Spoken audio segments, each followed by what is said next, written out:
এয়া মই আমৰ আচাৰ বনাব ওলাইছোঁ। যেনে আমখিনি মই কাটি অলপ হলধিৰ গুড়ি আৰু নিমখ দি শুকাই দিছিলোঁ আধা ঘণ্টামান। এয়া মছলাখিনি মই ভাজি ল'লোঁ।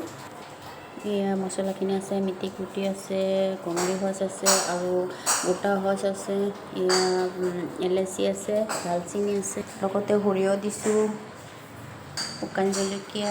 এয়া মছলাখিনি মিক্সাৰত দি দিলোঁ। এতিয়া গুড়ি কৰি লওঁ। এয়া কাৰোবাৰ ঘৰত মিক্সাৰ নাই, সিহঁতে পাতাত পিচি ল'লেও হ'ল। এয়া মছলাখিনি গুড়ি হৈ গ'ল। মই ইমান গুড়ি কৰা নাই, আধা ভাঙা কৰিছোঁ। কেৰাহীত মই তেল দি দিম। এতিয়া কেইটামান জলকীয়া, কেইটামান পাঁচফোৰণ দি দিম। তেলতে দি দিম। জলকীয়া গুড়ি দি দিলোঁ। আপোনালোকে যেনেকৈ জ্বলা খায় সেনেকৈ দিব। মছলা অলপ দি দিম, গুড়ি কৰিছিলোঁ। অলপ চেনি দি দিলোঁ।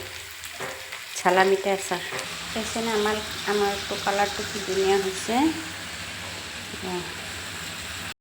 হৈ গ'ল মোৰ আচাৰ। এতিয়া নমাওঁ। এই ভিনেগাৰটো এতিয়া দি দিম। চাইছেনে? এইটো দিলে আচাৰ কেতিয়াও বেয়া নহয়।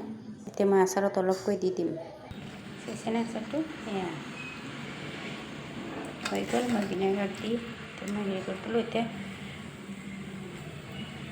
এয়া আচাৰ হৈ গ'ল। কালাৰটো চাইছে আপোনালোকে? কিমান ধুনীয়া হৈছে কালাৰ। হাই গাইজ, মোৰ আচাৰৰ ভিডিঅ'টো ভাল লাগিলে লাইক, শ্বেয়াৰ, কমেণ্ট এটা কৰি দিব। আল্লাহ হাফিজ।